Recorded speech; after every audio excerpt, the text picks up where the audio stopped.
আচ্ছা দেখো, আমরা অলরেডি আলোচনা করে ফেলেছিলাম ভারতের সংবিধান সম্পর্কে। আমরা শুরু করেছিলাম পড়াশুনো। শুরু করার মধ্যে প্রথমে আমরা যে সংবিধানের যে গঠন, লিখিত অলিখিত সংবিধান, তার হিস্টোরিক্যাল ব্যাকগ্রাউন্ড, মানে কিভাবে সংবিধান গঠিত হলো, তার মধ্যে আমরা আলোচনা করেছিলাম কোম্পানির শাসন কিভাবে হলো, তারপরে চার্টার অ্যাক্ট, ভারত শাসন আইন, পরিষদ আইন, তো তারপর ভারত শাসনের 1935, যেটার আমরা আলোচ্য বিষয় নিয়ে আমরা আলোচনা করেছিলাম। আচ্ছা, কারো আগের দিনের পড়া বা ক্লাসে কোনো অসুবিধে বা কোনো প্রশ্ন রয়েছে? যদি কোনো প্রশ্ন থাকে জিজ্ঞেস করতে পারো। কোনো কোয়ারি, কোনো প্রশ্ন?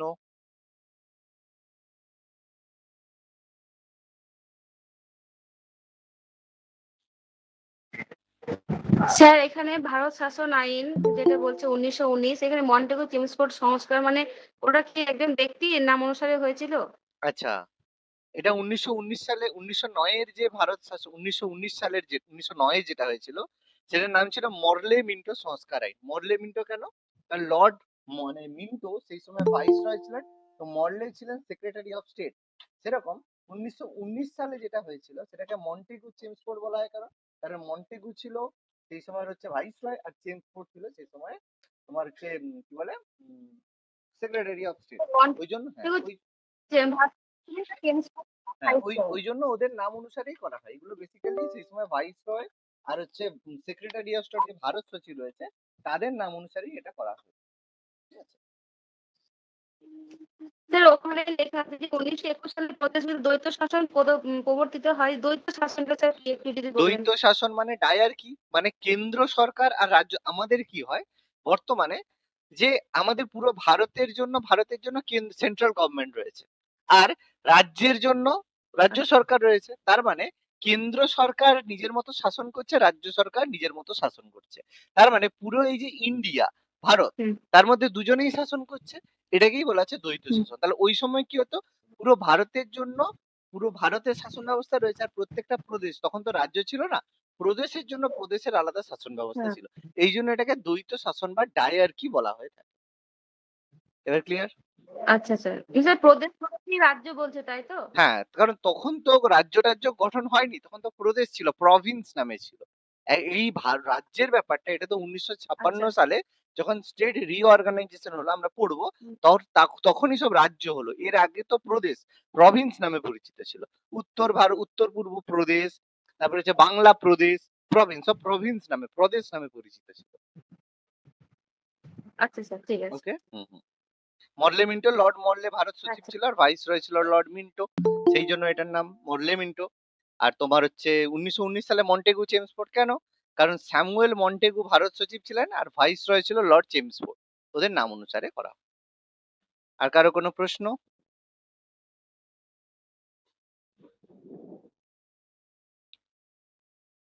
আচ্ছা, ক্লিয়ার। আচ্ছা, তাহলে আমরা আলোচনা করে নিলাম 1935 সালের ভারত শাসন আইন সম্পর্কে, যেটা 1937 সালে কার্যকরী হলেও 1939 সালে বিলোপ হয়। কেন? কারণ দ্বিতীয় বিশ্বযুদ্ধ শুরু হয়ে গেছিল, আর দ্বিতীয় বিশ্বযুদ্ধে ভারতীয়দের সাথে কোনো রকমের আলোচনা না করে ভারতীয়দেরকে, যেহেতু বিশ্বযুদ্ধে মানে যোগদান করিয়ে দেওয়া হয়েছিল, সেই কারণে কংগ্রেস মন্ত্রিসভা ত্যাগ করে, ফলে এই যে ভারত শাসন আইন, এটা বিফল হয়। মানে প্রথম বিশ্বযুদ্ধে ভারতীয়রা সাহায্য করেছিল, সাহায্য করার জন্য বলেছিল যে ভারতের শেষে, মানে স্বাধীনতার পরে, আমাদের ডোমিনিয়ন স্ট্যাটাস বা স্বায়ত্তশাসন দেওয়া হবে। কিন্তু সেটা তো দেওয়া হলো না। উল্টে কি দেওয়া হলো, আমাদের দেওয়া হলো রাওলাট অ্যাক্ট দেওয়া হলো। তো সেই কারণে এবারে ভারতীয়রা সাহায্য করেনি, কিন্তু ভারতীয়দের সাথে আলোচনা না করে, যেহেতু 1939 সালে দ্বিতীয় বিশ্বযুদ্ধে যোগদান করায়, সেই কারণে 1939 সালে কংগ্রেস কি করে, মন্ত্রিসভা ত্যাগ করে, ফলে ভারত শাসন আইনটা ব্যর্থ হয়ে যায়। ওকে। এবার আমরা তারপরে ঘটনা আলোচনা করি, তারপর আমরা আজকে সব থেকে গুরুত্বপূর্ণ, যেটা আমরা গণপরিষদ আলোচনা করব। তাহলে এরপর দ্বিতীয় বিশ্বযুদ্ধের কথা আমি যেটা বললাম, দ্বিতীয় বিশ্বযুদ্ধে ব্রিটেন কি করে, দেখলো যখন ভারতীয়রা সাহায্য করতে অস্বীকার করলো, তখন এদিক থেকে ব্রিটেনরা বুঝলো যে ভারতীয়রা যদি সাহায্য না করে বিশ্বযুদ্ধে সমস্যার সৃষ্টি হচ্ছে। সেই কারণে তারা কি করলো, ভারতীয়দেরকে অন্তর্ভুক্ত করার জন্য, যাতে ভারতীয়রা পার্টিসিপেট করে, সেই জন্য 1940 সালের অগস্ট মাসে ভাইসরয় লর্ড লিথগো তিনি কি করেন, আগস্ট অফার পেশ করেন। আগস্ট অফার পেশ করে কি বলা হয়, আগস্ট অফার পেশ করে বলা হয়, যদি ভারতীয়রা দ্বিতীয় বিশ্বযুদ্ধে সাহায্য করে, তাহলে বিশ্বযুদ্ধের পরে ভারতীয়দেরকে সংবিধান রচনা করার জন্য গণপরিষদ গঠন করা হবে। বললো তোমরা যদি বিশ্বযুদ্ধে সাহায্য করো, কারণ আগে থেকে গণপরিষদের দাবি ছিল। তো বললো 1940 সালে এই আগস্ট অফারে বললো, যদি তোমরা আমাদের বিশ্বযুদ্ধে সাহায্য করো, তাহলে বিশ্বযুদ্ধের পরে ভারতের জন্য একটা গণপরিষদ গঠন করা হবে। তাহলে গণপরিষদ গঠনের কথা প্রথম স্বীকার করেছিল মানে ইংরেজরা। যদি বলা হয় কোন আইনের মাধ্যমে কোন অফারে প্রথমবার গণপরিষদ গঠনের কথা বলা হয়েছিল, ইংরেজরা কখন গণপরিষদ গঠনের কথা বলে, গঠনের কথা বলে, মানে একদম করে দেবে নয়, বললো যে যদি সাহায্য করো তাহলে 1940-এর মানে যদি বিশ্বযুদ্ধে সাহায্য করো তাহলে ভারতে গণপরিষদ গঠন করা হবে, এবং বলা হলো ভারতকে স্বায়ত্ত শাসন ডোমিনিয়ন স্ট্যাটাস দেওয়া হবে, পূর্ণ স্বাধীনতা নয় কিন্তু। কিন্তু ভারতীয়রা তো আগে থেকেই মানে পূর্ণ স্বাধীনতার দাবি পাস করে বসে আছে 1929 থেকে, তারা বলছে না আর ওই ডোমিনিয়ন স্ট্যাটাস ফেরাস নয়, আমাদের পূর্ণ স্বাধীনতা চাই। তাহলে সে কি হবে, কংগ্রেস কি করবে, তখন কংগ্রেস এবং মুসলিম লীগ বলবে না আমরা তো, আর অলরেডি মুসলিম লীগ এর আগে তাদের যে লাহোর অধিবেশনে পাকিস্তান প্রস্তাব গ্রহণ করে নিয়েছে, এগুলো হিস্ট্রিতে অ্যাকচুয়ালি মানে তোমরা পড়বে, ঠিক আছে, যে কংগ্রেসের যেমন অধিবেশন হয় সেরকম মুসলিম লীগেরও অধিবেশন হতো। তো সেই কংগ্রেস মুসলিম লীগ দুজনেই ডিসাইড করে নিয়েছে, কংগ্রেস বলছে আমরা ভারত, স্বাধীন ভারত চাই, মুসলিম লীগ বলছে আমরা সেপারেট পাকিস্তান চাই, মোদ্দা কথা। তো সেই কারণে বলছে ওই স্বায়ত্তশাসন ওইসব আর কি কথা, ওইসব আমরা মানছি না। ফলে কি হবে, দুজনেই এটা প্রত্যাখ্যান করে, আগস্ট অফার ব্যর্থ হয়ে যায়। বিশ্বযুদ্ধ আবার চলছে, ভয়াবহ ক্ষতি হচ্ছে। তখন বুঝলো যে না, আবার ভারতীয়দের সাহায্য চাই। সেই সময় কি হলো, 1942 সালে তখন ব্রিটেনের প্রধানমন্ত্রী কে ছিলেন, উইনস্টন চার্চিল। ঠিক আছে, আমি এখানে লিখে দিচ্ছি, ব্রিটেনের তখন প্রধানমন্ত্রী ছিলেন উইনস্টন চার্চিল। এই চার্চিল প্রচন্ড ভাবে ভারত বিদ্বেষী ছিলেন, মানে ভারতীয়দেরকে যত ধরনের খারাপ কথা উইনস্টন চার্চিল বলতেন। তিনি তখন prime minister PM of England ছিলেন। ঠিক আছে, ইংল্যান্ড বা ব্রিটেন বলো, তাই যে ইংল্যান্ড ব্রিটেনের মধ্যে একটু পার্থক্য রয়েছে, আমি পরে বুঝিয়ে দেবো ইংল্যান্ড কি ব্রিটেন কি, তারপরে হচ্ছে আমাদের গ্রেট ব্রিটেন কি, সব আমি বলবো পরে। তো প্রাইম মিনিস্টার অফ ইংল্যান্ড ছিলেন চার্চিল। তো তিনি বুঝলেন যে ভারতীয়দের সাহায্য দরকার, সেই জন্য 1942 সালে স্ট্যাফোর্ড ক্রিপসকে ভারতে পাঠান। 23শে মার্চ ক্রিপস ভারতে আসেন, যে এসে ভারতে ক্রিপস মিশন পেশ করে।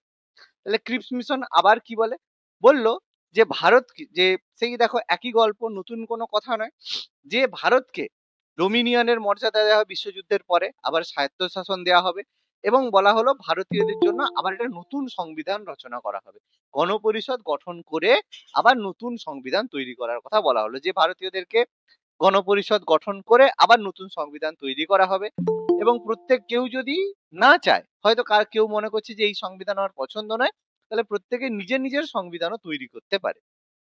অর্থাৎ যত টোটাল যে কন্ট্রোল ভারতীয়দেরকে দেওয়ার চেষ্টা করলো, মানে যেটা আগস্ট অফারে বললো তার থেকে আরো বেশি কিছু ক্রিপস মিশনে বললো। এবার বললে স্যার কি কি বললে একটু বলুন, এই মুহূর্তে দরকার নেই, কারণ এগুলো হিস্ট্রিতে যখন স্যার পড়াবে তখন এগুলো তোমাদেরকে বলে দেবে, এগুলো লিখিয়ে দেবে, এখন এই মুহূর্তে দরকার নেই। এখন 1940-এ কে এসেছিল সেটা জানলেই হবে, 42-এ কে এসেছিল সেটা জানলেই হবে। তো তারা আরেকটু বেশি জিনিস প্রপোজ করলো। তো ভারত তো তাহলে কি হবে, কংগ্রেস মুসলিম লীগ সবাই কি করবে, প্রত্যাখ্যান করবে, কারণ সবাই বলছে স্বাধীনতা চাই আর এরা বলছে স্বায়ত্তশাসন না, তো হবে না। সেই জন্য গান্ধীজি বললো এটা একটা পোস্ট ডেটেড চেক, অনেক ক্র্যাশিং ব্যাংক, মানে তোমাকে এমন একটা ব্যাংকের চেক দেয়া হলো যা ব্যাংকটা ফেল করছে, তাহলে সেই ব্যাংকের চেক কি নিশ্চয়ই কাজে লাগবে। আজকে যদি তোমাকে আমি তোমার ওই যে সারদার একটা স্কিম দিই, যে তুমি আমাকে 10 লাখ টাকা ডিপোজিট করো, তোমার টাকা 3 গুণ করে দেবো, যে কি ডকুমেন্টস, কোন ব্যাংক, সারদা, তাহলে তোমরা কি আমাকে দেবে? তো একদম বলবে স্যার চাপ, সারদা তো বন্ধ হয়ে যাবে, সেরকম। তো তোমরা হারছো বিশ্বযুদ্ধে, তখন ইংল্যান্ডের অবস্থা খুব খারাপ, তো তোমরা হারছো, তোমাদের ব্যাংক হারছে, মানে তোমরা হারছো, তো তোমাদের চেক নিয়ে আমি কি করবো, যে বিশ্বযুদ্ধের পরে হবে এটা নিয়ে তো আমার কোনো যায় আসে না। তো সেই কারণে কংগ্রেস, গান্ধীজি বলে এটাকে পোস্ট ডেটেড চেক। তো এটাও ব্যর্থ হয়ে গেল, ব্যর্থ হয়ে যাচ্ছে। তো এরপর 1943 সালে নতুন ভাইসরয় আছে, লর্ড লিন্ডলিথগো চলে যায়, এবার নতুন ভাইসরয় আছে লর্ড ওয়াভেল।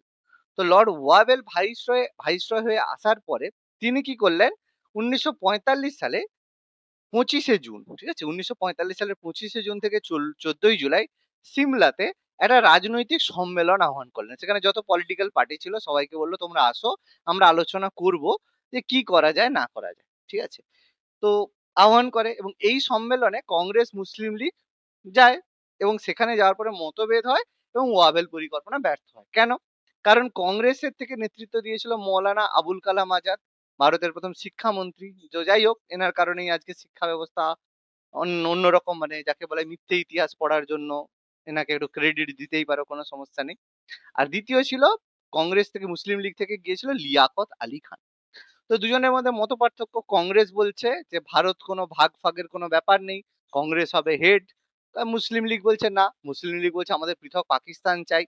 তো সেই জন্য দুজনের মধ্যে মতপার্থক্য হলো, সেই জন্য কেউ কোনো কিছুতে সম্মত হতে পারলো না। 25শে জুলাই 25শে জুন থেকে 14ই জুন পর্যন্ত মতপার্থক্য হয় এবং এই ওয়াবেল পরিকল্পনাও কিন্তু ব্যর্থ হয়। ভালো কথা, তো পরীক্ষায় আসে যে ওয়াবেল পরিকল্পনায় কংগ্রেস থেকে কে প্রতিনিধিত্ব করেছিলেন? মৌলানা আবুল কালাম আজাদ। আর মুসলিম লীগ থেকে কে প্রতিনিধিত্ব করেছিলেন? লিয়াকত আলী খান। এরপর দেখো 1946 সাল আসে। তো তার আগে 1945 সালে নির্বাচন হয়। এই যে ইংল্যান্ড, আমাদের যেমন নির্বাচন হয় সেরকম ওখানেও নির্বাচন হয়। তো গ্রেট ব্রিটেনে লেবার পার্টি ক্ষমতায় আসে, শ্রমিক দল ক্ষমতায়। দেখো আমাদের, দেখো তোমার মনে হলো আজকে তুমি তৃণমূল বানিয়ে নিলে, কালকে মনে হলো তুমি একটা বিজেপি পার্টি বানালে, কালকে বানালে আর হচ্ছে ঝাঁটামূল বানালে, তারপরের দিন হচ্ছে তুমি হচ্ছে কি বলে হচ্ছে আহ, লাঠিমূল বানালে। তোমার ইচ্ছে মতো তুমি যত খুশি পার্টি বানাতে পারো, ভোটে গিয়ে দাঁড়াতে পারো, কোনো চাপ নেই। তো আমাদের এখানে 500 পার্টি বানাতে পারো, ফলে কি হবে, কেউ যা খুশি বানাতে পারে। কিন্তু ইংল্যান্ড বলো আমেরিকায় বলো এরকম কোনো গল্প নেই। বাবু, দুটো পার্টি থাকবে, তোমার ইচ্ছে মতো তুমি পার্টি বানাতে পারবে না। তাহলে দুটো পার্টি, একটা হচ্ছে শ্রমিক দল মানে একটা লেবার পার্টি, আর একটা কনজারভেটিভ পার্টি। দুটো পার্টি হবে, এর বাইরে কিছু হবে না। তাহলে এতদিন কনজারভেটিভ পার্টি বা রক্ষণশীল পার্টি তারা ক্ষমতায় ছিল, সেখান থেকে চার্চিল প্রধানমন্ত্রী ছিল। এবার তার নির্বাচনে হেরে গেল, শ্রমিক দল লেবার পার্টি ক্ষমতায় এলো, আর সেখান থেকে প্রাইম মিনিস্টার হলো কে? প্রাইম মিনিস্টার হলো আমাদের আম, কি বলে, ভারত বন্ধু ক্লিমেন্ট এটলি। ঠিক আছে, ক্লিমেন্ট এটলি কি হলেন? এখান থেকে প্রাইম মিনিস্টার হলেন, নতুন প্রাইম মিনিস্টার হলেন। তো তাকে ভারত বন্ধু বলা হয়, কারণ তিনি প্রথম থেকে নির্বাচনের আগে থেকেই বলেছেন যদি আমরা স্বাধীনতায় জিতি, মানে ভোটে জিতি, তাহলে আমরা ভারতকে স্বাধীনতা দিয়ে দেবো। যেমন মোদিজি বলেছে যদি আমি ভালো মানে এতে জিতি, তাহলে হচ্ছে লক্ষ্মীর ভান্ডারে 1,500 টাকার পরিবর্তে আমি 3,000 টাকা করে দেবো। তা আরো অনেক অনেক প্রতিশ্রুতি আমাদের দিয়েছে, আমরা প্রত্যেকেই জানি। তো সেই অনুযায়ী আমরা অনেকে ভোট দিয়েছি। তো দিদিও বলেছে আরো অনেক কিছু করবে। তো সব প্রতিশ্রুতি ভোটের আগে দিয়ে থাকে, তাহলে প্রতিশ্রুতি ভোটের পরে ভুলে যায়। কিন্তু ইংল্যান্ডে ভোটের পরে ভুলে গেলে তারা কিন্তু সব মনে রাখে, ঠিক আছে? কারণ ডোনাল্ড ট্রাম্প যেসব নির্বাচনী প্রতিশ্রুতি দিয়েছিল তাদের কিন্তু বারবার সেগুলো খোঁচানো হয়, তুমি বলেছিলে তো এইটা, সেগুলো কিন্তু পরের বারে নির্বাচনের সময় এগুলো কিন্তু ভাইটাল হয়, আমাদের স্মৃতিশক্তি ভুলে যায়। আমরা হচ্ছে বাঙালি বলো, বিশেষ করে বাঙালি, ভারতীয় বলাটাও ঠিক, বাঙালির স্মৃতিশক্তি সব থেকে ভালো। এই জন্য অভয়ার কাণ্ডের পরেও আমরা সুন্দর করে মানে কি বলবো পা তুলে তুলে চলে গেছে মানুষেরা টিএমসি কে ভোট দিতে, কোনো অসুবিধে নেই। তো সেরকম আমাদের স্মৃতিশক্তি খুব ভালো। তো এখানে শ্রমিক দল জিতে গেল এবং ক্লিমেন্ট এটলি প্রাইম মিনিস্টার হয়ে গেল। এবং যেহেতু নির্বাচনী প্রতিশ্রুতি দিয়েছিল যে ভারত যদি তারা ক্ষমতায় আসে তাহলে ভারতকে তারা স্বাধীনতা দেবে, তো এসে তারা সিদ্ধান্ত নিল না, যেহেতু আমরা নির্বাচনে বলেছি তাহলে আমাদেরকে স্বাধীনতা দিতে হবে। তো প্রধানমন্ত্রী হিসেবে এই যে ভারত বন্ধু ক্লিমেন্ট এটলি আছেন। কেন ভারত বন্ধু বলা হয়? কারণ তিনি ভারতকে স্বাধীনতা দিয়েছিলেন বা তারই আন্ডারে ভারত স্বাধীনতা পেয়েছিল, এই জন্য তাকে ভারত বন্ধু বলা হয়। আর ভারত সচিব হন প্যাথিক লরেন্স। তো তারা কি করে 1945 সালের পরে 1946 সালে ভারতে বলে যে আমরা ভারতকে 1946 সালেই স্বাধীনতা দিতে চাই, ঘোষণা করে। এবং তিনজন মন্ত্রী, এই পেথিক লরেন্স, স্ট্যাফোর্ড ক্রিপস আর এভি আলেকজান্ডারকে দিয়ে একটা নতুন মিশন গঠন করে, যেটাকে ক্যাবিনেট মিশন বলা হয়। তো তারা কি করে, ক্যাবিনেট মিশন করে ভারতে পাঠায়। তাহলে প্রথমে আগস্ট অফার এলো, ব্যর্থ। ক্রিপস মিশন এলো, ব্যর্থ। ওয়াবেল পরিকল্পনা ব্যর্থ। এরপর এলো ভারতে ক্যাবিনেট মিশন। তাহলে এই ক্যাবিনেট মিশন এলো 1946, 1946 ক্যাবিনেট মিশন আসে। এবং ক্যাবিনেট মিশন ভারতে আসার পরে তারা কি করলো, ভারতীয়দের সাথে 23শে মার্চ তারা ভারতে, 24শে মার্চ এসে ভারতে পৌঁছায়, দিল্লিতে পৌঁছায়। পৌঁছে তারা বলল যে আমরা সংবিধান রচনার জন্য আমরা গণপরিষদ তৈরি করছি, যে আমরা সংবিধান রচনা করছি। আগে কিন্তু আর প্রপোজাল কিছু নয়, আগে তো প্রপোজাল দিচ্ছিল কেন, কারণ যদি তোমরা সাহায্য করো তাহলে আমরা গণপরিষদ গঠন করব, এইরকম আগে ভাওতাবাজি কথাবার্তা বলছিল। এখানে আর কোনো নয়, 1946 সালে তারা এলো এবং গণপরিষদ গঠন করলো। তাহলে গণপরিষদ কিসের মাধ্যমে গঠিত হয়? 1946 সালের ক্যাবিনেট মিশনের আন্ডারে ভারতে গণপরিষদ গঠন হয়। এই গণপরিষদ কি করে, ভারতের জন্য সংবিধান তৈরি করবে। আর এই ক্যাবিনেট মিশন কি করে? ভারতের জন্য একটা অন্তর্বর্তীকালীন সরকার গঠন করে, ইন্টারিম গভর্নমেন্ট। মানে দেখো, হঠাৎ করে যদি একটা সরকার কেউ যদি চলে যায়, তাহলে এতদিনের একটা ব্যবস্থা, ইংরেজরা যদি সব চলে যায়, তাহলে এতদিনের যে ব্যবস্থা, প্রধানমন্ত্রী কে হবে, অর্থমন্ত্রী কে হবে, সব তো নিজেদের মধ্যে মারামারি কাটাকাটি লেগে যাবে। তার মানে একটা সিস্টেম থেকে ছেড়ে গেলে সেই সিস্টেমে তো কাউকে দিয়ে যেতে হবে, হঠাৎ করে কেউ তো ছেড়ে চলে যেতে পারে না। তাহলে সেই জন্য, যেমন বাংলাদেশেও কি হলো, শেখ হাসিনা চলে যাওয়ার পরে, হ্যাঁ একদম সুন্দর কথা, উৎপল দাস একদম ঠিক বলেছো বাংলাদেশের কথা। শেখ হাসিনা যখন সরিয়ে দেওয়া হলো, তাহলে কি হলো, অন্তর্বর্তীকালীন সরকার গঠন করতে হয়েছিল। তারপরে নির্বাচন হলো। সেরকম সব দেশেরই গল্প একই। যখনই কেউ যদি কোনো একটা দেশ স্বাধীনতা পায়, সেখানে কিন্তু প্রথমে একটা ইন্টারিম গভর্নমেন্ট তৈরি করে দেওয়া হয়। সে কি করে শাসন করে, এবার তারপরে সে নির্বাচন করে, নির্বাচন থেকে প্রধানমন্ত্রী, মুখ্যমন্ত্রী বলো, যা মন্ত্রী বলো, সব মন্ত্রী হবে, প্রধানমন্ত্রী হবে। তাহলে এরাও কি করেছিল, একটা অন্তর্বর্তীকালীন সরকার গঠন করতে চেয়েছিল, যে একটা অন্তর্বর্তীকালীন সরকার গঠন হবে। সেই গঠন যতক্ষণ হবে, সেই সরকার শাসন করবে কতদিন? যতদিন না ভারতের জন্য সংবিধান তৈরি হয়ে যাচ্ছে। যখনই সংবিধান তৈরি হয়ে যাবে, তখন আর ওই সেই অন্তর্বর্তীকালীন সরকার বা ইন্টারিম গভর্নমেন্ট থাকবে না, নির্বাচন হবে এবং নির্বাচনের মাধ্যমে নতুন সরকার চলে আসবে। কোনো সমস্যা নেই। তাহলে ক্যাবিনেট মিশনের উদ্দেশ্য এটাই ছিল। কি উদ্দেশ্য? দুটো উদ্দেশ্য।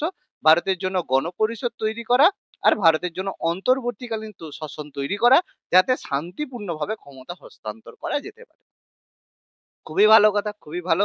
তো সেই অনুযায়ী কি হলো, 1946 সালে নির্বাচন হলো এবং নির্বাচনে অন্তর্বর্তীকালীন সরকার গঠন হলো। তাহলে সেখানে ভোট হলো। ভোটে কংগ্রেস প্রচুর সিট পেয়ে গেল। তাহলে প্রথম যখন বলল গঠন করা হবে, তখন মোহাম্মদ আলী জিন্নাহ বললে, হ্যাঁ ঠিক আছে, কোনো অসুবিধা নেই। সে এগ্রি করলো। কিন্তু যখনই ভোট হলো, অন্তর্বর্তীকালীন সরকারের ভোট হলো, ভোটে কি হলো, কংগ্রেস প্রচুর পরিমাণে সিট পেয়ে গেল, মুসলিম লীগ বেশি সিট পেল না। তখন মুসলিম লীগ বলল, না আমরা মানবো না। দেখো, ভোটে হেরে গিয়ে তারপরে যদি বলে না মানবো না, তার মানে বুঝতেই পারছো কি ঢোকলাপন, মুসলিম লীগের কথা আর বলে লাভ নেই। তো অন্তর্বর্তীকালীন সরকার গঠন হলো এবং সেই গঠন হলো ওয়াভেল প্রস্তাব অনুযায়ী 14 জন সদস্য বিশিষ্ট একটা অন্তর্বর্তীকালীন সরকার গঠন হলো, যেখানের মধ্যে 6 জন কংগ্রেস সদস্য, 5 জন মুসলিম লীগ সদস্য, একজন শিখ সদস্য, একজন ভারতীয় খ্রিস্টান, একজন পার্সি সদস্য থাকবে। এর মধ্যে 12 জনের মধ্যে 14 জনের নাম ঘোষণা করে দেওয়া হয়। কয়েকজনের নাম আমি দিয়েছি, সবার নাম দেওয়া যেতেই পারে। আমি সবার নাম বলতে পারি, সবার নাম তোমাদের প্রয়োজন নেই। কয়েকজনের যাদের নাম প্রয়োজন আমি তাদের নাম বলে দিলাম।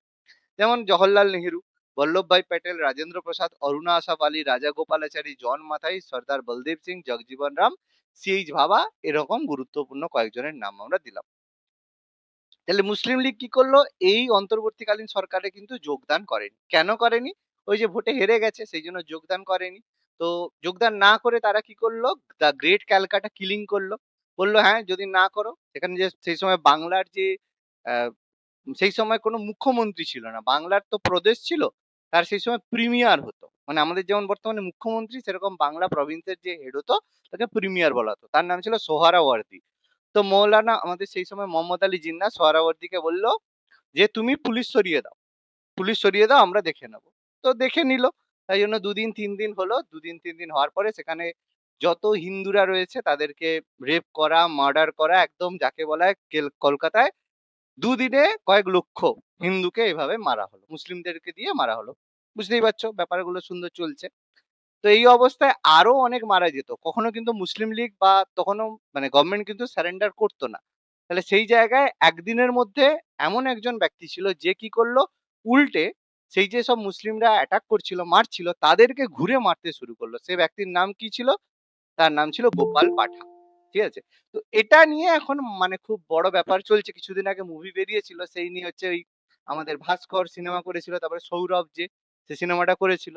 তো এই নিয়ে অনেকে পাঠাকে পাঁঠা বলে, মানে ইয়ার্কি অনেকে সবাই করছে, কিন্তু অ্যাকচুয়ালি সেই ব্যক্তি তখন যে ঘুরে দাঁড়িয়েছিল, সেই ঘুরিয়ে দাঁড়ানোর কারণে আজকে পশ্চিমবঙ্গে হিন্দুরা আছে, নাহলে কিন্তু একটাও হিন্দু থাকতো না।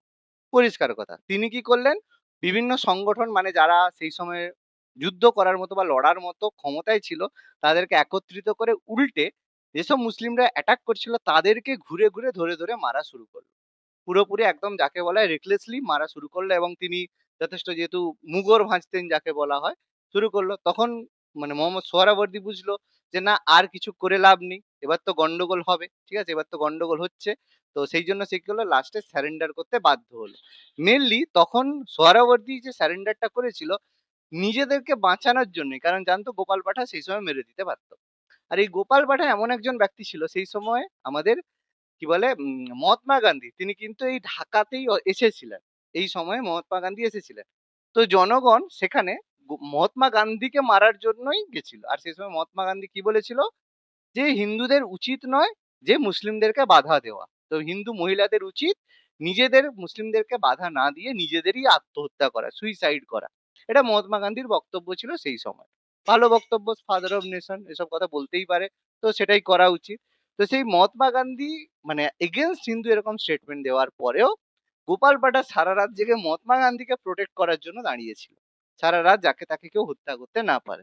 ঠিক আছে? তো এরকমই ব্যক্তিত্ব ছিলেন গোপাল ভাঁড়। তো তাকে আমরা আজকের দিনে ইতিহাসের পাতায় তো নাম পাবে না। কারণ কংগ্রেসের লেখা ইতিহাসে তো অ্যাকচুয়াল হিস্টোরিয়ানদের নাম তো থাকবে না।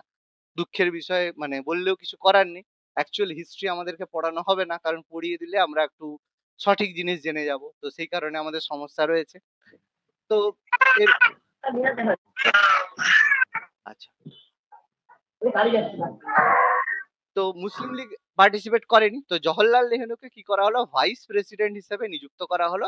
প্রেসিডেন্ট হিসেবে পরীক্ষায় আসতে পারে যে অন্তর্বর্তীকালীন সরকারের প্রেসিডেন্ট কে ছিলেন? ভাইস প্রেসিডেন্ট তো জওহরলাল নেহেরু রয়েছেন। প্রেসিডেন্ট কে ছিলেন? মনে রাখবে প্রেসিডেন্ট হবে ভাইসরয়। ঠিক আছে? ভাইসরয় যে হবে, ভাইসরয় তিনি হবেন প্রেসিডেন্ট। মানে যে ভাইসরয় হবে সেই এখানকার প্রেসিডেন্ট হয়ে যাবে অন্তর্বর্তীকালীন সরকারের। যেমন আমাদের যে রাষ্ট্রপতি হবে সে হবে দেশের হেড অফ দ্য নেশন, মানে রাষ্ট্রের হেড হবে। সেরকম যে ভাইসরয় হবে সেই তোমার প্রেসিডেন্ট হবে। তাহলে যদি বলে অন্তর্বর্তীকালীন সরকারের প্রেসিডেন্ট কে ছিলেন? তাহলে ভাইসরয় লর্ড ওয়াভেল ছিলেন। তো তিনি প্রেসিডেন্ট হয়ে যাবেন। তাহলে প্রথমে পার্টিসিপেট করেনি, এত গন্ডগোল করলো। একদম গান্ধীজি জিন্নার যাকে বলে পায়েই পড়ে গেল, বাবু তুমি আসো নাহলে হবে না। ঠিক আছে? কিছু করার নেই। ওই জন্য পায়ে বারবার পড়ার পরে মানে যাকে বলা হয় প্রচুর দিন ধরে 2nd অক্টোবর থেকে 26শে অক্টোবর মানে 2nd সেপ্টেম্বর থেকে 26শে অক্টোবরের মধ্যে গান্ধীজি প্রায় 30 বার, ঠিক আছে? প্রায় 30 বার বলতে গেলে প্রতিদিন জিন্নার দরবারে যাচ্ছে। চলো জিন্না আসো, চলো জিন্না আসো। মানে যাকে বলে পায়ে পড়ে যাওয়ার মতো অবস্থা। তো আসার পরে ফাইনালি 26শে অক্টোবর মুসলিম লীগ থেকে 5 জন সদস্যকে জিন্না পাঠালো। তার মধ্যে লিয়াকত আলী খান ছিলেন, কিন্তু বড় একটা শর্ত ছিল। কি শর্ত? যে বাবু টাকার যে অর্থ দপ্তর সেটা আমাদের দিতে হবে। তোমাদের কংগ্রেস বলল ঠিক আছে বাবা নে, যে টাকা নিয়েই মর। তো দিল লিয়াকত আলী খানকে সেই সময় অর্থমন্ত্রী হিসেবে দেওয়া হলো। তাকে বললো ঠিক আছে তোর টাকা চাই, তো ধর টাকার ডিপার্টমেন্ট তোর কাছেই থাক। তো লিয়াকত আলী খান যে কংগ্রেস মুসলিম লীগের মানে হয়ে যে ওয়াবেল পরিকল্পনায় গিয়েছিল তাকে এসে তাকে দেওয়া হলো। ভালো কথা। তো অন্তর্বর্তীকালীন সরকার গঠন হলো, সেটা 1947 সালের 15ই আগস্ট পর্যন্ত সেই সরকার থাকলো। কারণ 15ই আগস্ট আমরা স্বাধীনতা পেয়ে গেলাম। সুন্দর ব্যাপার, কোনো অসুবিধা নেই। এরপর কি হলো? নতুন ভাইসরয় হিসেবে এলো লর্ড মাউন্টব্যাটেন। তাহলে মাউন্টব্যাটেনকে ভারতে পাঠানো হলো। দিয়ে বললো বাবু তুমি এসে ভারতকে স্বাধীনতা ঘোষণা করো। তো ক্লিমেন্ট এটলি 1947 সালের 3rd জুন এই ঘোষণা করলো, এবং এই ঘোষণাকে মাউন্টব্যাটেন প্ল্যান বা বলকান প্ল্যান বলা হয়ে থাকে। এবার এখানে একটা প্রশ্ন হতে পারে যে স্যার এটা তো মাউন্টব্যাটেন যেহেতু এসেছিল তাহলে এটাকে মাউন্টব্যাটেন বলা হয়, কিন্তু বলকান প্ল্যান কেন বলা হচ্ছে? অ্যাকচুয়ালি বলকান প্ল্যান বলার কারণ হচ্ছে ইউরোপে কিছু অঞ্চল রয়েছে যেগুলোকে বলকান অঞ্চল বলা হয়ে থাকে, যেগুলোকে বলা হয় স্ক্যান্ডিনেভিয়ান কান্ট্রি। হাঙ্গেরি থেকে শুরু করে কিছু দেশ রয়েছে যাদেরকে একসাথে বলকান অঞ্চল বলা হয়ে থাকে। মানে যেগুলো ইউরোপ আর এশিয়ার মধ্যে কানেকটিভ জায়গার মধ্যে থাকে, যারা কি করে মানে পলিটিক্যালি যারা বিভিন্নভাবে আইসোলেটেড হয়েছে। আইসোলেটেড মানে বলবো না, ব্যাপারটা হয়েছে বিভিন্ন সময় বিভিন্নরা দখল করে সেই জায়গায় ডেমোগ্রাফির জন্য আলাদা বিভিন্ন সময় বিভিন্ন লোক বসবাস করতে শুরু করেছে। সেইগুলোকে ব্রিটিশরা কি করেছিল? সেগুলোকেও সেই সময় পার্টিশন করেছিল। দুটো পার্টিশন একসাথে হয়েছিল বলে মাউন্টব্যাটেন প্ল্যানকে বলকান প্ল্যানও বলা হয়ে থাকে। সেই কারণে, এছাড়া আর অন্য কোনো কারণ নেই। বলকান অঞ্চল ভারতের মধ্যে কোথাও নেই, এটা ইউরোপের অঞ্চল। ঠিক আছে? তো এই মাউন্টব্যাটেন প্ল্যান অনুযায়ী ভারত ত্যাগের সিদ্ধান্ত নেওয়া হয়, এবং ফাইনালি 1947 সালের British parliament 5 July Indian independence act pass করে, ভারতের স্বাধীনতা আইন পাস করে, এবং 18ই জুলাই ব্রিটেনে এটা রাজকীয় সম্মতি। কারণ আমাদের যেমন রাষ্ট্রপতি সাইন করে, সেখানেও যেমন পার্লামেন্টে কিছু পাস হওয়ার পরে রানীর কাছে সাইন করতে হয়। আমাদের আর ব্রিটেনের মানে সিচুয়েশন একই রকম। আমাদেরও কোনো বিল পার্লামেন্টে পাস হবে, পাস হওয়ার পরে রাষ্ট্রপতি স্বাক্ষর করবে, তখন সেই বিলটা আইন হবে। এখানেও কেমন কি হবে? পার্লামেন্টে পাস হবে, কিন্তু এখানে রাজা বা রানী সেটা সম্মতি জানাবে। আমাদের প্রেসিডেন্ট রয়েছে, যেটা ইনডাইরেক্ট ইলেকশনের মাধ্যমে ওদের কিন্তু কোনো প্রেসিডেন্ট ব্যাপার নেই, ওদেরকে রাজা বা রানীর কাছে সম্মতি নিতে হয়। সবই ওই এক ধরনের, যেমন প্রেসিডেন্টকে যেমন সম্মতি নেওয়া না নেওয়া একই ব্যাপার, কারণ প্রেসিডেন্টকে যা বলবে প্রেসিডেন্টকে তাই করতে হবে। সেরকম ওদেরও রাজা বা রানীকে এখন যা বলবে তাই করতে হবে, না হলে সমস্যা আছে।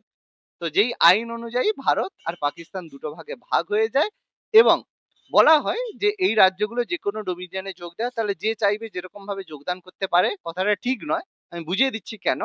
যে এটি রাজ্যগুলিকে যে কোনো ডোমিনিয়নে যোগ দেওয়া বা স্বাধীন থাকার স্বাধীনতা দেয়, এই কথাটা একদম সঠিক নয়, আবার একদম ভুল নয়। সেটা কেন এক্ষুনি আমি আলোচনা করছি।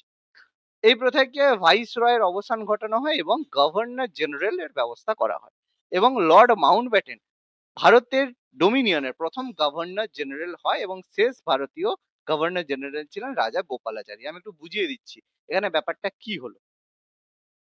দেখো, ব্যাপারটা হলো যে এতদিন কি ছিল, 1858 সালে গভর্নমেন্ট অফ ইন্ডিয়া অ্যাক্ট হলো, ভারত শাসন আইন হলো। ভালো কথা। সেই আইনের মাধ্যমে কি সিদ্ধান্ত নেওয়া হলো, ভারত শাসন করার জন্য কে থাকবে, একজন ভাইস রয় থাকবে। সে ভাইস রয় কি করবে, শাসন করবে, কারণ রানীর আন্ডারে কাজ করছে। তাহলে এই আইনটা যখন শেষ হবে, এই আইনটাকে শেষ করা হলো কবে, 1947 সালের 1947 সালের জুলাই, 18 জুলাই। তাহলে এই আইন শেষ হলো, কার্যকরী কি হলো, ইন্ডিয়ান ইন্ডিপেন্ডেন্স অ্যাক্ট। তাহলে ভারতের স্বাধীনতা আইন পাস হলো, ইন্ডিয়ান ইন্ডিপেন্ডেন্স অ্যাক্ট হলো। তাহলে এই আইন কাজ হলো। তাহলে এখন তো আর ভাইস রয় বলে কেউ থাকতে পারবে না, কারণ কি ভাইস রয় কে ছিল, রানীর প্রতিনিধি ছিল। তাহলে এখন আর ভাইস রয় থাকবে না। তাহলে এখন কি হবে, এই আইন অনুযায়ী যে হেড অফ দ্য স্টেট হবে তার নাম হবে, তিনি হবেন গভর্নর জেনারেল। তাহলে আগে কি হতো, গভর্নর জেনারেল অফ বেঙ্গল, যেটা ইস্ট ইন্ডিয়া কোম্পানি অ্যাপয়েন্ট করতো, এখন গভর্নর জেনারেল অফ ইন্ডিয়া হবে, কারণ এটা ইন্ডিয়াকে স্বাধীন করা হবে। যেন গভর্নর জেনারেল অফ ইন্ডিয়া করা হলো কাকে, লর্ড মাউন্টব্যাটেনকে। তাহলে লর্ড মাউন্টব্যাটেনকে বলা হলো তুমি ভারতের গভর্নর জেনারেল অফ ইন্ডিয়া হবে। তো তিনি কতদিন থাকবেন, 1947 সালের 15ই আগস্ট পর্যন্ত, 18 জুলাই থেকে 15ই আগস্ট পর্যন্ত তিনি গভর্নর জেনারেল অফ ইন্ডিয়া থাকবেন স্বাধীন ভারতে। এরপর যখন ভারত স্বাধীন হয়ে গেল, তিনিও তাদের সাথে ঘরে চলে গেলেন। তাহলে এই 15ই আগস্ট 1947 থেকে 1950 সালের 24 জানুয়ারি, মানে যেদিন সংবিধান কার্যকরী হওয়ার আগের দিন, যতদিন না রাষ্ট্রপতি পদ সৃষ্টি করা হচ্ছে, ততদিন পর্যন্ত ভারতের যে হেড, তিনি হবেন গভর্নর জেনারেল অফ ইন্ডিয়া। তাহলে এতদিন গভর্নর জেনারেল অফ ইন্ডিয়া থাকবে, তিনি কে হবেন, তিনি হচ্ছেন শ্রী রাজা গোপালাচারী, চক্রবর্তী রাজা গোপালাচারী। বোঝাতে পারলাম, ভীষণভাবে ক্লিয়ার ভাবে বুঝলাম। তাহলে ভাইস রয়কে যেহেতু ইস্ট ইন্ডিয়া মানে ব্রিটেন অ্যাপয়েন্ট করতো, তাহলে ইন্ডিয়ান ইন্ডিপেন্ডেন্স অ্যাক্টের মাধ্যমে ভাইস রয় বলে আর কেউ থাকবে না। তাহলে তার জায়গায় এলো governor general of free India, তিনি হলেন মাউন্টব্যাটেন। তো 15ই আগস্টে তিনি চলে গেলেন, তাহলে তার জায়গায় চক্রবর্তী রাজা গোপালাচারী ভারতীয়, তাকে গভর্নর জেনারেল হিসেবে অ্যাপয়েন্ট করা হলো। তিনি 1950 সালে 24শে জানুয়ারি পর্যন্ত গভর্নর জেনারেল অফ ইন্ডিয়া থাকলেন। তারপরে কি হলো, এই দিন প্রেসিডেন্ট তৈরি করা হলো, তিনি এখন হেড অফ দ্য স্টেট তারপরে হয়ে গেলেন, তারপর আমাদের প্রেসিডেন্ট হয়েই সব কাজকর্ম চলছে। ক্লিয়ার হলো না হলো না, বুঝতে পারলাম। ওকে, যার যা অসুবিধা থাকবে জিজ্ঞেস করে নেবে, এই যে জিজ্ঞেস করলো সেরকম জিজ্ঞেস করে নেবে। এবার যখন ভারত স্বাধীন হয়, স্বাধীন হওয়ার পরে ভারতকে একটা মন্ত্রিসভা দিতে হবে, যে এই মন্ত্রী সেই মন্ত্রী, কে কোন মন্ত্রী থাকবে। তাহলে স্বাধীন ভারতের প্রথম মন্ত্রিসভা, তাহলে জওহরলাল নেহরুকে প্রধানমন্ত্রী দেওয়া হলো, পররাষ্ট্রমন্ত্রী, কমনওয়েলথ সম্পর্ক, বল্লভভাই প্যাটেলকে দেওয়া হলো হোম মিনিস্টার, স্বরাষ্ট্রমন্ত্রী, এবং ডেপুটি প্রাইম মিনিস্টার। আমরা পরে আলোচনা করব, ডেপুটি প্রাইম মিনিস্টার বলে অ্যাকচুয়াল কোনো পোস্ট হয় না, এটা মানে সমমর্যাদা সম্পন্ন কিছু ব্যক্তিদেরকে এটা দেওয়া হয়ে থাকে পরে। মেনলি রাজেন্দ্র প্রসাদকে খাদ্য এবং কৃষি মন্ত্রী দেওয়া হলো, কারণ তখনও তো রাষ্ট্রপতি হয়নি, 1950 সালে তিনি রাষ্ট্রপতি হন, তার আগে তিনি কৃষি মন্ত্রী ছিলেন। মৌলানা আবুল কালাম আজাদকে শিক্ষামন্ত্রী দেওয়া হলো, জগজীবন রামকে শ্রমমন্ত্রী দেওয়া হলো, লেবার মিনিস্টার, বলদেব সিংকে ডিফেন্স মিনিস্টার, রাজকুমারী অমৃতা কৌরকে হেলথ মিনিস্টার, এইচ জি ভাবাকে বাণিজ্য, আর জন মাথাই প্রথম railway minister, Chetty R K Shanmukham চিপটি অর্থ মন্ত্রক দেওয়া হলো, আম্বেদকর স্যারকে আইন মন্ত্রক দেওয়া হলো, আর শ্যামা প্রসাদ মুখার্জিকে শিল্প মন্ত্রী দেওয়া হলো। আর এই শ্যামা প্রসাদ মুখার্জিকে, তিনি ফাউন্ডার অফ বিজেপি, যদিও সেই সময় বিজেপি হয় না, তখন সেটা জনসংঘ। ঠিক আছে, মনে রাখবে তখন কিন্তু বিজেপির ফাউন্ডার যদি কেউ বলে শ্যামা প্রসাদ মুখার্জি, সঠিক নয়, আবার ভুল না। কেন? কারণ যেটা শ্যামাপ্রসাদ মুখার্জি বানিয়েছিলেন সেটা ছিল জনসংঘ। সেই জনসংঘ থেকে পরবর্তীকালে জনতা দল হয়। ঠিক আছে? জনতা দল হয়। সেই জনতা দল থেকে তারপরে জনতা পার্টি হয়। জেপি হয়। ঠিক আছে? তারপর হয় জনতা পার্টি থেকে হয় ভারতীয় জনতা পার্টি। তাহলে এটা একটাই পার্টি বিভিন্ন রকমভাবে বিভিন্ন সময় মডিফাইড হয়েছে, ভেঙেছে। কিন্তু এর যে প্রপার ফাউন্ডেশন সেটা কিন্তু শ্যামাপ্রসাদ মুখার্জির নামে হয়ে থাকে। এখনো যদি যে কেউ বিজেপির কোনো দপ্তরে যাও বা বিভিন্ন জায়গায় যাও, যেখানেই যাও, তারা কিন্তু সব জায়গায় শ্যামাপ্রসাদ মুখার্জিরই ফটো কিন্তু দেওয়া রয়েছে। তার মানে যে আজকের দিনে যারা পশ্চিমবঙ্গে দাঁড়িয়ে বলছে যে বিজেপি হচ্ছে মানে ভারতীয় নয়, অবাঙালিদের দল। তো তাদেরকে এটা ভালো করে বুঝিয়ে দেবে যে, যে পার্টির কথা অবাঙালির দল বলছে তারা প্রত্যেকে একজন বাঙালির ছবিকেই তাদের আদর্শ বা বাঙালিকেই তাদের ফাউন্ডার হিসেবে মনে করে। ঠিক আছে? তো আজকের দিনে সেই জন্য ভোট দিতে গিয়ে প্যানিক করার লাভ নেই। আজকের দিনে বেশ ভালো রকম প্যানিক চলছে। বিজেপি এলে নাকি মাছ খাওয়া বন্ধ হয়ে যাবে। কারণ অনেক রাজ্যে হচ্ছে। তো সেরকম কথা সব ভুলভাল খবর তো চলছে। তো পশ্চিমবঙ্গ কিন্তু মাছ খাওয়ায় ১ম নয়। মাছ খাওয়ায় ১ম হচ্ছে আসাম। ঠিক আছে? তো আসাম হচ্ছে সেটাও কিন্তু বিজেপি শাসিত দেশ। ঠিক আছে? তো এটা কোনো ভেবে লাভ নেই যে এসে আর নির্বাচনেও দেখতে পাচ্ছ অনুরাগ ঠাকুর থেকে শুরু করে সবাই এসে মাছ খাওয়া শুরু করে দিয়েছে। তো বাঙালির কোনো ভয় পাওয়ার দরকার নেই। ম্যাডাম বলে যাচ্ছে যে বিজেপি এলে মাছ খাওয়া বন্ধ করে দেবে। সেই নিয়ে বিভিন্ন রকম দেখো কিছু তো একটা বলতে হবে। ভোটের আগে ভোটের সময় কিছু তো একটা বলতে হবে। না বললে তো হবে না। তো সেরকম একটা চলছে ব্যাপার-স্যাপার। তো যাদের ভোট এখনো বাকি আছে অনেকের, তো আ সব জায়গায় মোটামুটি গন্ডগোল কোথাও সেভাবে হয়নি। কয়েকটা জায়গায় শুধু হয়েছে। আর এত কেন্দ্রীয় বাহিনী এসেছে তো কিছু বলার নেই। ঠিক আছে? তো ভালো খবর, কোনো সমস্যা নেই। আচ্ছা, কোনো অসুবিধা নেই। এগোচ্ছি তাহলে আমরা গণপরিষদ।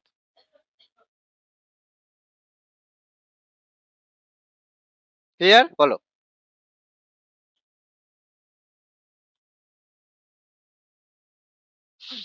কারো কোনো বক্তব্য? না ঠিক আছে, এগোচ্ছি। হ্যাঁ স্যার।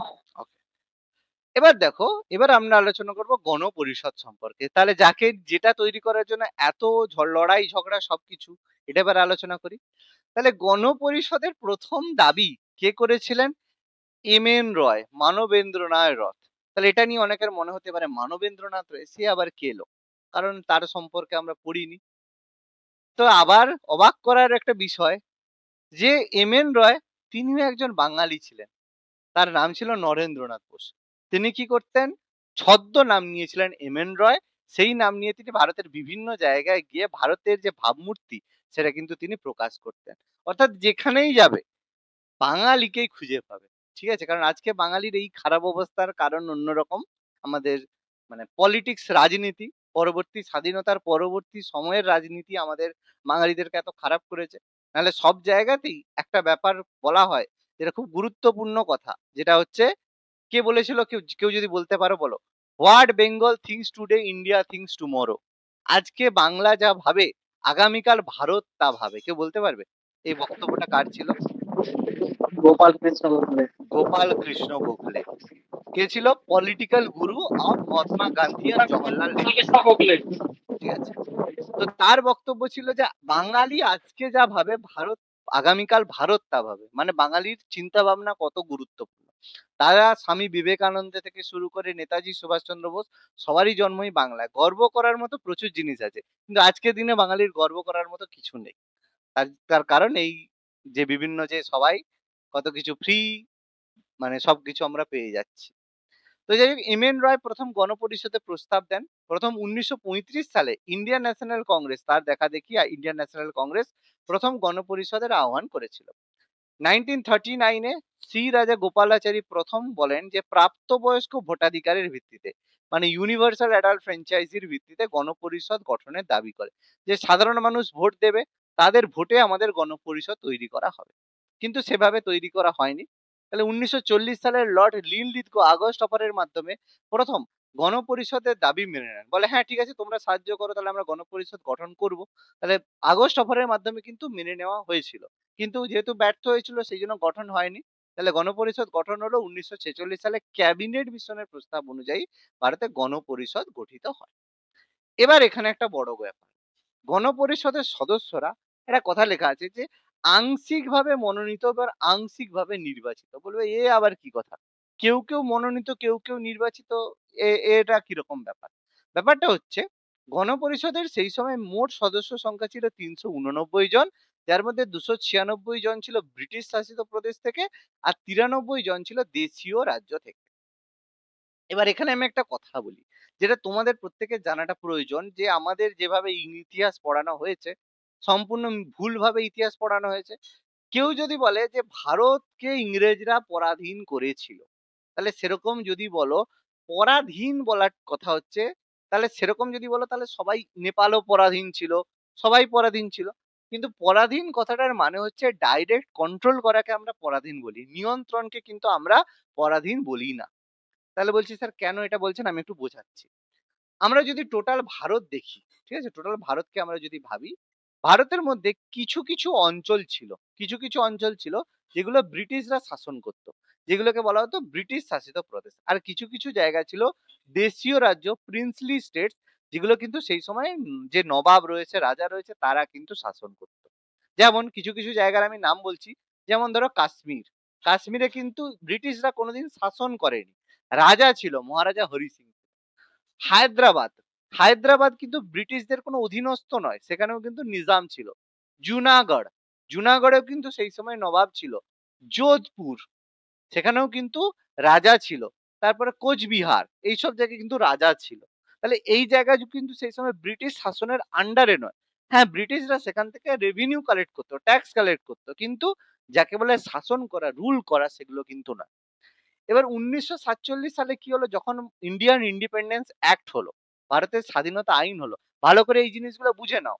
দেখো, কোথায় পড়বে, কে পড়াবে, হয়তো যে স্যার পড়াবে, সেই স্যার কতটা তোমাদের বোঝাবে বা পড়াবে আমি জানি না, ঠিক আছে, আমার কোনো জানা নেই কে পড়াবে, কোন স্যার পড়াবে। যে স্যার পড়াতে পারে সে তার মতো পড়াবে, কিন্তু তোমাদের প্রকৃত জানাটা প্রয়োজন আমি মনে করি।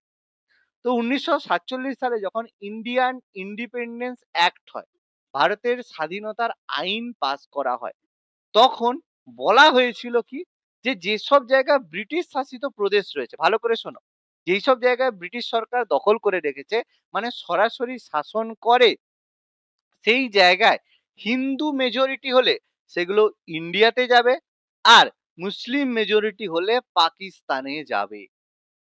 আর যে দেশীয় রাজ্য যেগুলো রয়েছে তারা নিজের সিদ্ধান্ত মতো ইন্ডিয়া বা পাকিস্তান চুজ করতে পারে। মানে দেশীয় রাজ্য হয়তো কাশ্মীর, তারা যদি বলে আমি ইন্ডিয়াতে যাব, যেতে পারে।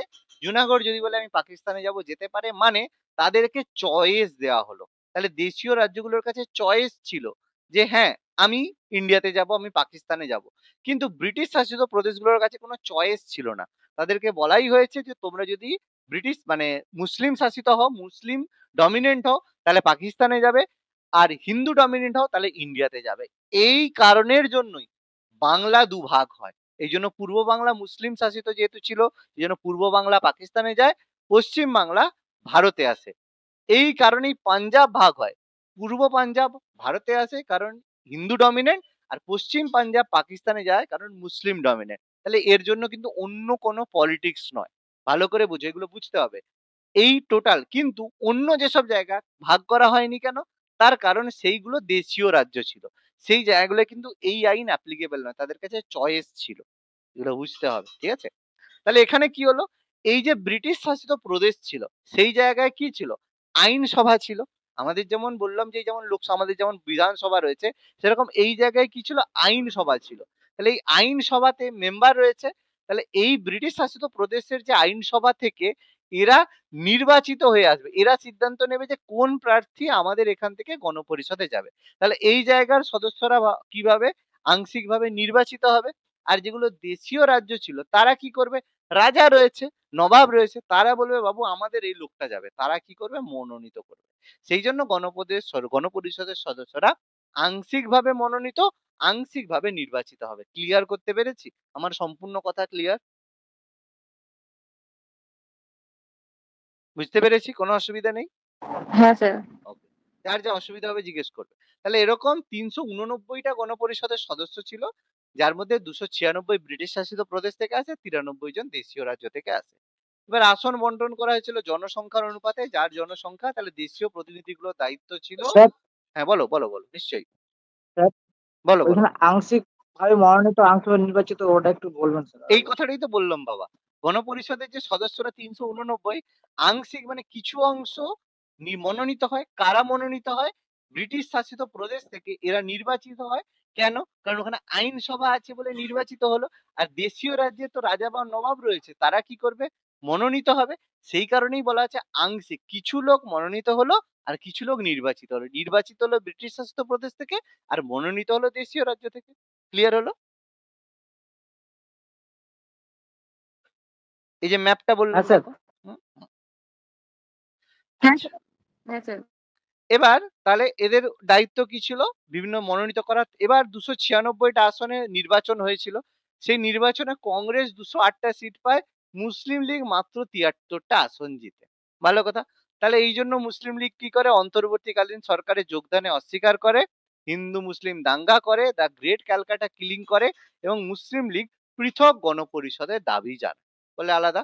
এবং গণপরিষদ 1947 সালের 14ই আগস্ট একটা সার্বভৌম সংস্থায় পরিণত হয়।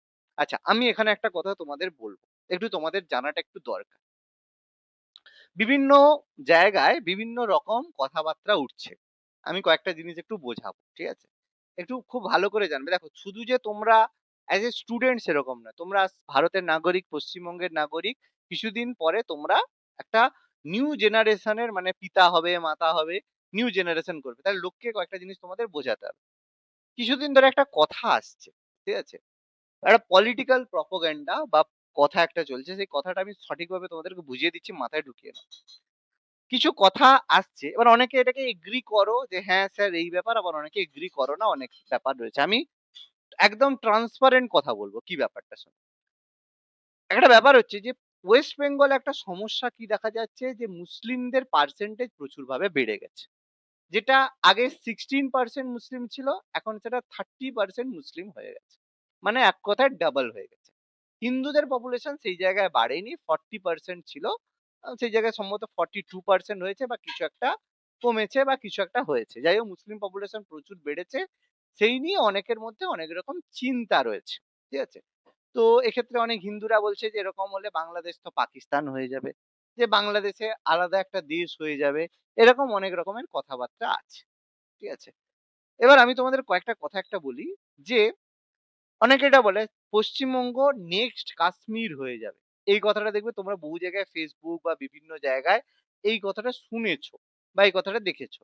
তো সেই নিয়ে হিন্দুদের মধ্যে এটা একরকম মত এই ব্যাপারটা আছে, মনে মনে একটা আছে। তো মুসলিমদের মধ্যে একটা মনে ব্যাপার আছে যে এরকম কেন আমাদেরকে বলা হচ্ছে? কারণ আমরা তো এরকম কিছু করছি না। তাহলে আমাদেরকে এভাবে কেন বলা হচ্ছে?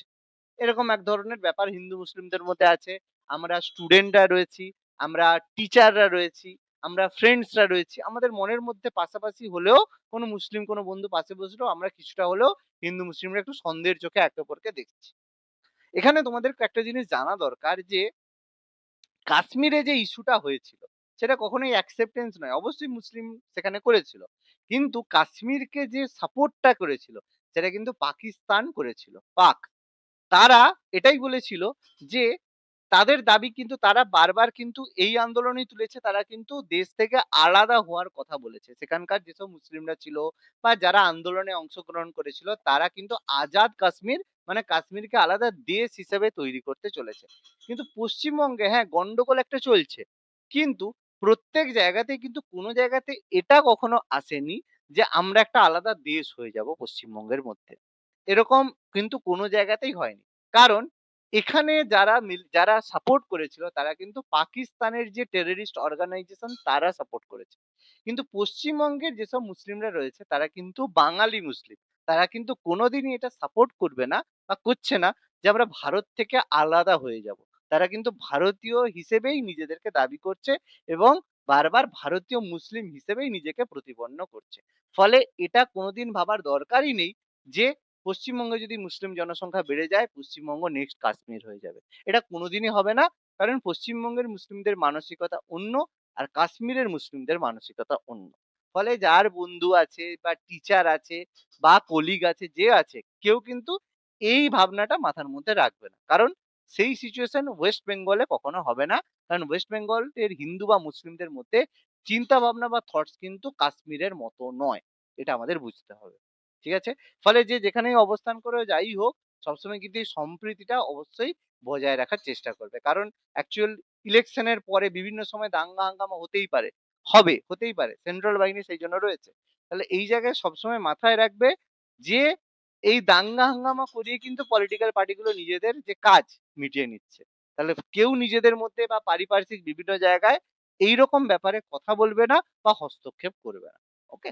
যেহেতু শিক্ষিত প্রত্যেকে রয়েছো বা এই ধরনের কোনো কিছু কমেন্ট করা, মন্তব্য করা, স্ট্যাটাস দেওয়া বা কিছু করবে না। ঠিক আছে? তো আমি তো কারো নাম্বার জানি না বা দেখতে পাচ্ছি না। নিজেদের সার্কেলের মধ্যেও এই জিনিসটা ছড়াবে না বা কেউ যদি ছড়ায় সেভাবে তাদেরকে বোঝানোর চেষ্টা করবে। ওকে? আচ্ছা। তো গণপরিষদ হলো প্রথম যে অধিবেশন হলো 1946 সালের 9 ডিসেম্বর নিউ দিল্লির কনস্টিটিউশন হলে প্রথম অধিবেশন হলো। তো সেখানে আচার্য জে.বি. কৃপলানি মানে তিনি গণপরিষদ তখন ইন্ডিয়ান ন্যাশনাল কংগ্রেসের প্রেসিডেন্ট ছিলেন। তার প্রস্তাবে যে বয়োজ্যেষ্ঠ সদস্য ছিল সচ্চিদানন্দ সিনহাকে প্রথম অস্থায়ী সভাপতি হিসেবে অ্যাপয়েন্ট করা হয়। কারণ কোনো সভাপতি ডিসাইড করা হয়নি।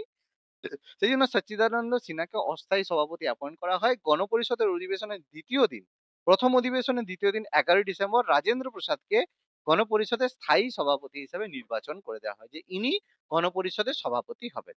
আর হরেন্দ্র কুমার মুখার্জিকে ডেপুটি সহসভাপতি করা হয় আর স্যার বি.এন. রাওকে সাংবিধানিক উপদেষ্টা হিসেবে নিযুক্ত করা হয়। তো এই গণপরিষদ কি করে ভারতের সংবিধান 2 বছর 11 মাস 18 দিনে কমপ্লিট করে, যার মধ্যে টোটাল 11টা অধিবেশন হয়েছিল, মোট 165 দিন বসে এই সংবিধান আমাদের কমপ্লিট হয়েছিল। তাহলে আমি আগের দিন আলোচনা করেছিলাম, প্রথম দিন কেউ একটা আলোচনা হয়েছিল যে সংবিধান কিন্তু আম্বেদকর স্যার বসে নিজে বানিয়ে দেননি, এটা গণপরিষদের সিদ্ধান্ত হয়েছিল, সেখানে সমস্ত সদস্যের ভোটের মাধ্যমে নির্বাচিত হয়েছিল।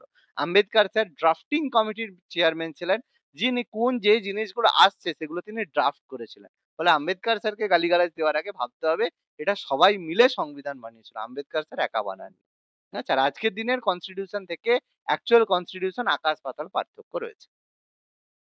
এবার 1946 সালের 13ই ডিসেম্বর গণপরিষদে জওহরলাল নেহরু উদ্দেশ্য সংক্রান্ত প্রস্তাব বা অবজেক্টিভ রেজলিউশন উত্থাপন করে, যেটা 22শে জানুয়ারি 1947 সালে গৃহীত হয়। আর এটা থেকেই পরবর্তীকালে ভারতীয় সংবিধানের প্রস্তাবনা বা প্রিয়াম্বেল তৈরি করা হয়।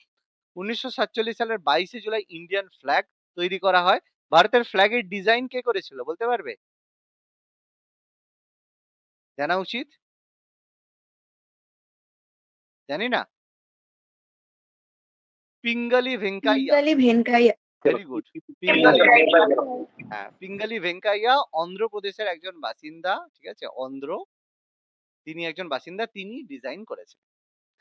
গণপরিষদের সবচেয়ে গুরুত্বপূর্ণ কমিটি ছিল খসড়া কমিটি বা ড্রাফটিং কমিটি, তার যেটা 29শে অগস্ট 1947 সালে তৈরি করা হয়। এখানে আম্বেদকর স্যারকে চেয়ারম্যান করা হয়। অন্য 6জন সদস্য ছিল Kanailal, Maneklal Munshi, K M Munshi, sir Mohammad Saadulla. হ্যাঁ, বলো বলো বলো। স্যার বলো, শুনছি। স্যার সুরাইয়া তৈয়বজি কি করেছিলেন? ওই যে ওনার নামও শুনি পতাকার সঙ্গে কিছু একটা রিলেটেড। কি নামটা বলো আরেকবার। সুরাইয়া তৈয়বজি। আচ্ছা, না, ওটা সুরাইয়া তোয়াবজি, ওটা সম্ভবত যে ইন্ডিয়ান ন্যাশনালের যে 1929 সালের যে ফ্ল্যাগ হয়েছিল তার সঙ্গে তিনি যুক্ত ছিলেন। মানে ইন্ডিয়ার যে বর্তমান পতাকা, ঠিক আছে, তার সঙ্গে কিন্তু তিনি আহ, উম, তিনি অ্যাকচুয়ালি যে সুরাইয়া তৈয়বজি, তিনি অ্যাকচুয়ালি নকশাকার। হ্যাঁ, আচ্ছা, হ্যাঁ, তিনি, তোমরা বলতে পারো যে 1931। স্যার হ্যাঁ, আগেকার যখন বইগুলোতে লেখা থাকতো, আগেকার বইগুলো যখন পড়েছি আমি কম্পিটিটিভের জন্য যে মানে জাতীয় পতাকার নকশাকার হিসেবে সুরাইয়া তৈয়বজি পড়েছি। আচ্ছা, তারপরে আমি একটু এই বুঝিয়ে কয়েক দিচ্ছি। বছর থেকে বইগুলোতে আবার দেখি পিঙ্গালি ভেঙ্কাইয়া। বলে তো দিচ্ছি এই বলে জন্য একটু দিচ্ছি কনফিউশনে ছিলাম যে আমি দুটোই নামই পড়েছি। আচ্ছা, এখানে ব্যাপারটা হচ্ছে সুরাইয়া তেবজি যিনি ভারতের মানে অ্যাকচুয়ালি ছিলেন, তিনি প্রথমবার কি করেছিলেন তার অবদানের মধ্যে যে ভারতীয় যে ইন্ডিয়ান, আগে যে ইন্ডিয়ান ন্যাশনালের যে ফ্ল্যাগ হতো, সেখানে কি হতো, আগে তো চরকা ছিল, সেই চরকার পরিবর্তে তিনি মানে অশোক চক্র যোগ করার জন্য, অশোক চক্র যে যোগ করা হয়েছে, আগে কিন্তু এখানে চরকা থাকতো, আগে ইন্ডিয়ান ন্যাশনাল ফ্ল্যাগ যে ছিল কংগ্রেসের ফ্ল্যাগে চরকা থাকতো তো, দেখবে দেখবে ম্যাপে দেখবে, মানে এ করে গুগল করে কখনো দেখবে, আগে কিন্তু ফ্ল্যাগের মধ্যে চরকা থাকতো। তিনি প্রথমবার চরকার পরিবর্তে অশোক চক্র যোগ করার জন্য অবদান রেখেছেন। কিন্তু অ্যাকচুয়ালি যদি টোটাল যদি আমরা বলি, ঠিক আছে, টোটাল যদি একটা বলি, সেটা কিন্তু সুরাইয়া তেবজির কথাটা, সুরাইয়া তেবজির মানে মূল যে বক্তব্য বা মূল যে ব্যাপারটা, সেটা ছিল অ্যাকচুয়ালি ফ্ল্যাগে চরকার পরিবর্তে অশোক স্তম্ভ যোগ করা। কি বললাম বোঝা গেছে? আর তার বাবা ছিল বদরুদ্দিন তেবজি। ঠিক আছে? বদরুদ্দিন তেবজি আমরা জানি ইন্ডিয়ান ন্যাশনাল কংগ্রেসের প্রথম মুসলিম প্রেসিডেন্ট ছিলেন। ঠিক আছে? আচ্ছা। বাকি যে সদস্য মানিকলাল মুন্সি, আল্লাদি কৃষ্ণস্বামী আইয়ার, গোপালাস্বামী আয়েঙ্গার, ন্যায়স্বামী মাধবরাও, বিএল মিত্র বলে একজন পদত্যাগ করেছিলেন, তার জায়গায় মাধবরাও আছে। আর ডিপি কৈতান মারা যান, তার জায়গায় কৃষ্ণ মাচারি আছে। আর এই সময় মানে খসড়া কমিটি প্রথমবার সংবিধানের খসড়া প্রকাশ করে 1948 সালের ফেব্রুয়ারিতে, দ্বিতীয় খসড়া 1948 সালের অক্টোবরে তৈরি করে। তো কমপ্লিট হয় তো 1949 সালের মে মাসে। ভারত ব্রিটিশ কমনওয়েলথের সদস্য পায়। সংবিধান গৃহীত হয় 26শে নভেম্বর 1949, যেটাকে আমরা সংবিধান দিবস বলে থাকি। আর সংবিধান কার্যকরী হয় 26শে জানুয়ারি 1950, যেদিন আমাদের প্রজাতন্ত্র দিবস হিসেবে পালন করা হয়। তাহলে এই যে বেশিরভাগ আর্টিকেল যে সংবিধান গৃহীত হয়েছিল 26শে নভেম্বর 1949, কিছু ধারা কার্যকর করা হয়েছিল এই দিন। বাকি সমস্ত ম্যাক্সিমাম ধারা কার্যকর হয় 1950 সালে 26শে জানুয়ারি। আর গণপরিষদের শেষ অধিবেশন 24শে জানুয়ারি 1950 সালে হয়, আর সবার দ্বারা স্বাক্ষরিত হয়েছিল। বেশিরভাগ ধারা কিন্তু 50-এ কার্যকরী হয়। আর কেন করা হয়েছিল 26শে জানুয়ারি? কারণ এই দিন 1930 সালে 26শে জানুয়ারি পূর্ণ স্বরাজের প্রতি শ্রদ্ধা জানাতে এই দিনটাকে, কারণ এটা হয়তো জানো 1929 সালের 26শে নভেম্বর, 26 নভেম্বর জাতীয় কংগ্রেসের অধিবেশনে, সরি, ডিসেম্বর মাসে জাতীয় কংগ্রেসের অধিবেশনে পূর্ণ স্বরাজের নীতি গ্রহণ করা হয় যে ভারত পূর্ণ স্বরাজ করবে। এবং 1930 সালের প্রথমবার 26শে জানুয়ারি রাভি নদীর তীরে প্রথমবার জাতীয় পতাকার উত্তোলন করা এবং সিদ্ধান্ত নেওয়া হয় এই দিন থেকে স্বাধীনতা দিবস পালন করা হবে। সেই কারণে প্রতি বছর 26শে জানুয়ারি দিনটাকে আমরা কিন্তু স্বাধীনতা দিবস পালন করে এসেছি 1947 সাল পর্যন্ত। এই কারণে এই দিনে সংবিধান কার্যকরী করা হয়েছিল। সংবিধান তৈরি করতে খরচ হয়েছিল 64 লাখ টাকা। হাতি ছিল গণপরিষদের চিহ্ন। সংবিধানের ক্যালিওগ্রাফার ছিল প্রেম বিহারী রায়জাদা, যিনি ওই হাতে লিখেছিলেন। আর একমাত্র কমিউনিস্ট পার্টির সদস্য ছিল সোমনাথ লাহিড়ী। 15 জন মহিলা সদস্য ছিল। 15 জনের নাম আমি এখানে মেনশন করিনি, সবার নাম জানতে হবে না, কয়েকজনের নাম মনে রাখতে হবে। মাদ্রাজ থেকে ছিলেন দুর্গাবাই দেশমুখ। আম্মু স্বামীনাথন মাদ্রাজ থেকে বেগম আইবাজ রাসুল একমাত্র মুসলিম মহিলা সদস্য ছিলেন। কমলা চৌধুরী লখনৌ থেকে, লীলা রায় আসাম থেকে, রাজকুমারী অমৃতা কর উত্তরপ্রদেশ থেকে, যিনি পরবর্তীকালে ভারতের স্বাস্থ্যমন্ত্রী হন। সরোজিনী নাইডু ভারতের নাইটেঙ্গেল বলা হয়, হায়দ্রাবাদ থেকে, তিনি জাতীয় কংগ্রেসের প্রথম মহিলা সভাপতি ছিলেন এবং প্রথম মহিলা রাজ্যের গভর্নর ছিলেন। সুচেতা কৃপালিনী, বিজয়লক্ষ্মী পণ্ডিত, যিনি জওয়াহরলাল নেহরুর বোন ছিলেন, সেগুলো মেনশন করা রয়েছে। আর গণপরিষদের সমস্ত সিদ্ধান্ত কমিটির মাধ্যমে গ্রহণ করা হতো। এরকম প্রায় 22টা কমিটি টোটাল ছিল। তার মধ্যে এই যে 13 আর 8 21টা রয়েছে, আর একটা এমনি কমিটি ছিল। প্রায় 21টা কমিটি এরকম ছিল। তার মধ্যে 8টা প্রধান কমিটি ছিল, 13টা গৌণ কমিটি ছিল। গুরুত্বপূর্ণের মধ্যে ইউনিয়ন পাওয়ার কমিটি, হেড ছিল Jawaharlal Nehru. Union constitution committee, head ছিল Jawaharlal Nehru. Drafting committee Ambedkar sir. Rules and procedure committee, যেটা রাজেন্দ্র প্রসাদ। States committee Jawaharlal Nehru. আর স্টিয়ারিং কমিটি রাজেন্দ্র প্রসাদ। এইরকম গুরুত্বপূর্ণ কমিটি কিছু ছিল, আর কিছু 13টা গৌণ কমিটি ছিল। তাহলে এইটা হচ্ছে আমাদের পুরো কনস্টিটিউশনের ব্যাপার স্যাপার রয়েছে। তাহলে পরের দিন তোমরা এই নোটটা ভালো করে পড়ে আসবে। আমি কিন্তু এখান থেকে প্রথমে এমসিকিউ করাবো, এমসিকিউ কোশ্চেন করাবো। যদি পড়ে আসো তাহলে উত্তর দিতে পারবে, আর যদি পড়ে না আসো উত্তর দিতে কিন্তু সমস্যা হবে। ওকে, বলো, কারো কোনো কোয়ারি বা কোনো প্রশ্ন রয়েছে?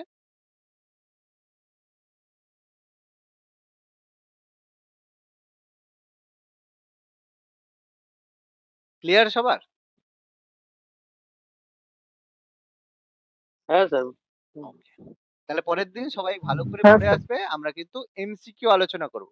আর এমসিকিউ তারাই করতে পারবে যারা ক্লাসটা ভালো করে শুনবে আর নোটসটা ভালো করে পড়বে, তারাই কিন্তু উত্তর দিতে পারবে। আর চেষ্টা করবে প্রায় সবাই উত্তর দেওয়ার, কারণ যদি একটা প্রশ্নে তুমি উত্তর দিলে, একটা অন্য একজন উত্তর দিল, আর কেউ যদি বসে বসে হ্যাঁ আমি শুধু শুনি, শুনলে কিন্তু হবে না, বলবে, তাহলে কিন্তু নিজেদের পড়াটা ভালো হবে। নাহলে জেনারেলি কি হয়, এই একজনই উত্তর দেয়, খুব বেশি হলে দুজন উত্তর দেয়, সবাই কিন্তু চেষ্টা করবে প্রশ্নের উত্তর দেওয়ার। ওকে, পড়ে আসবে, তাহলে কিন্তু পড়াটা ভালো হবে। ওকে, চলো।